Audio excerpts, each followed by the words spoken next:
Davis is an economist and wealth advisor from Hertfordshire. Jonathan, good afternoon to you. Hello, Rob. Jonathan, is £100,000 a reasonable inheritance?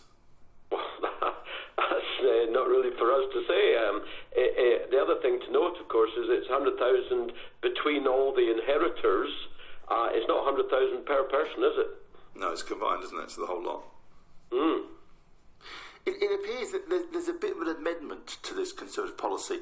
This has been, if I can put it mildly, badly received. Are you surprised that Theresa May appears to have reacted to the concerns being raised, that she's done this U-turn?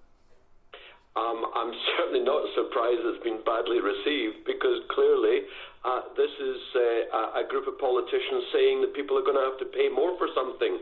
Well, of course, people hate to hear such a thing. But inevitably, it gives the opposition party something to attack the government at. But, you know, I go back to Thomas Sowell, who's an economic philosopher in America, who says that to understand politics, you have to understand politicians' motivations. The first motivation is to get elected, the second is to get re-elected, and the third is a million miles behind. My point being that the politicians will do whatever they can do to get elected and re-elected, and if there's a U-turn, if there's a change, it's hardly surprising because they got some bad press. Well, she was looking at the polls, no doubt, and she thought, I can do whatever I like. And it's a tough decision that at some stage a politician will have to make. How do we pay for an ageing population? How do we pay for all this? Someone has to pay somewhere, or do they?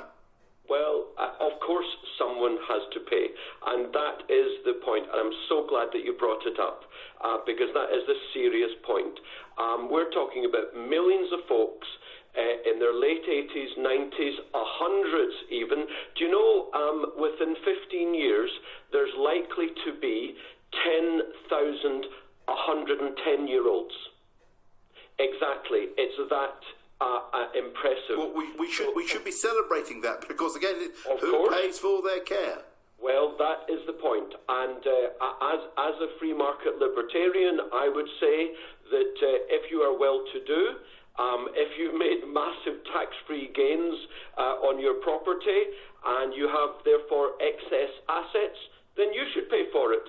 If, however, you're not well-to-do and you don't have assets and or income, then the state, in other words, everyone else will pay for it. But then we start delving into the world of two-tier care. You have those people who can afford, because they've either made a lot of money, they can afford for some, the gold standard of care. You have those people who have, had to sell their house, or their house has been sold for them, who will have the silver standard of care. And then you have those poor souls who've, life hasn't been too great for them. They've missed out on the benefits of life offers, and they'll get the bronze service, and the bronze service is pretty shabby. What then?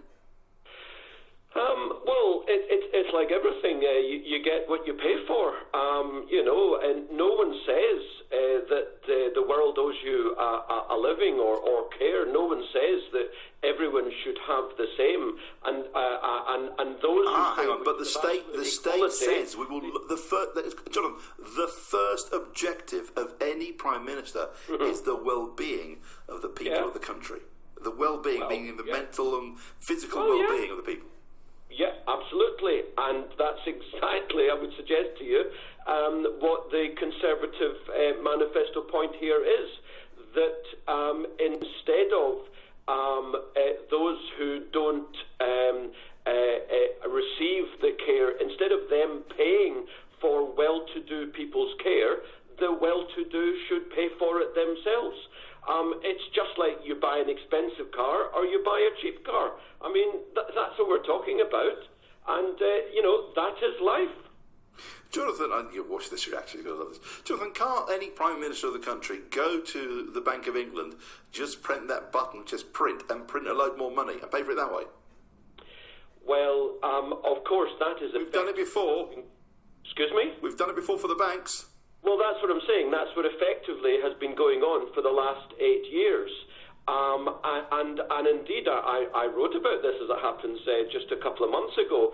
And yes, there's no question In the next recession, as far as I'm concerned, there's no question the governments of the world will tell their central banks to print baby print, to paraphrase Sarah Palin. The problem is, when you print so much money, what you do is you devalue the currency. The pound and indeed many other currencies go down the drain. And what does that mean? It means that it costs a lot more to import stuff. And we, of course, are massive importers. We're the biggest importers in Europe by a million miles. And if we import stuff with a devalued currency, they become more expensive. Thus, what we're actually doing is creating inflation. And what do you get with inflation? You get higher interest rates. In other words, 90% of the population lose out, and the 10% who do well out of inflation do well. But Jonathan, 90% will do badly. Very sobering as always. Thank you, Sir Jonathan Davies, economist and wealth advisor from Hertfordshire.